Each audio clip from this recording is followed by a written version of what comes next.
பிறந்த அனைவரும் தங்களுடைய முன்னோர்களுக்கு நன்றி தெரிவிக்க கடமைப்பட்டிருக்கிறோம். வேதம் இதனை பித்ரு ருணம் என்கிறது.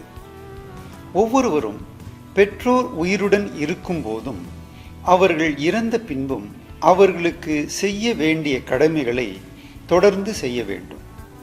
மலேசியாவில் வாழும் பெரும்பாலோர் உயிருடன் இருக்கும் பெற்றோரை மட்டும்தான் கவனிப்பதாக தெரிகிறது.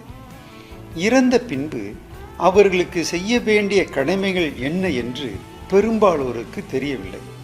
பொதுவாக பெற்றோர் உயிருடன் இருக்கும்போது பிள்ளைகள்தான் அவர்களின் பசி தாகம் ஆற்ற வேண்டும் என்பதில்லை.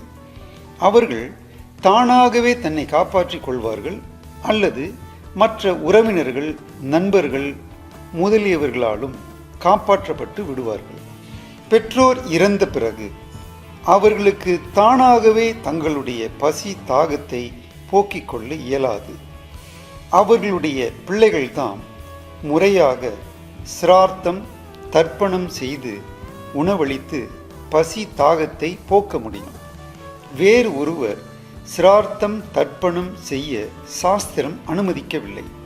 ஆகவே பிள்ளைகள் உயிரோடு இருக்கும் சூழ்நிலையில் அவர்களுக்கு செய்யும் பணிவிடையை விட இறந்த பெற்றோருக்கு செய்ய வேண்டிய சிரார்த்தம் தர்ப்பணம் போன்ற கடமையை கண்டிப்பாக செய்ய வேண்டும்.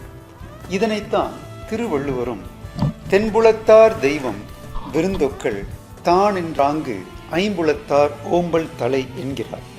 இங்கே இறந்தோரை திருவள்ளுவர் தென்புலத்தார் தெற்கு திசையில் உள்ளவர் என்று குறிப்பிடுகிறார். ஓர் இடத்திலிருந்து மற்ற இடத்திற்கு பேப்பர் வடிவான தபால்களை அனுப்ப முகவரியை சரியாக எழுதி அதோடு போஸ்ட்கோட்டையும் நாம் எழுத வேண்டும். குறிப்பிட்ட அளவு ஸ்டேம்ப் ஒட்ட வேண்டும்.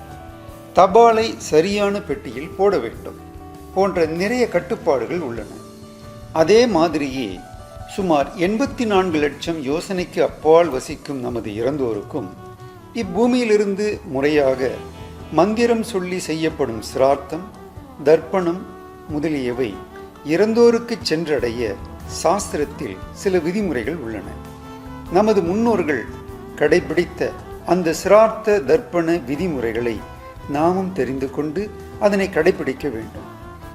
தற்காலத்தில் ஒவ்வொரு குடும்பத்திலும் நிலவும் பிரச்சனைகளுக்கும் குழப்பங்களுக்கும் அந்தந்த குடும்பத்தில் செய்ய வேண்டிய இறந்தவர்களுக்கான கர்மாவை முறையாக செய்யாததும் ஒரு காரணம். தெய்வங்களை விட அதிக சக்தி வாய்ந்த இறந்தவர்களின் ஆசியால் நாம் அனைத்தையும் அடைய முடியும். ஆகவே இறந்தவர்களுக்கான கர்மாவை கடைபிடிப்போம்.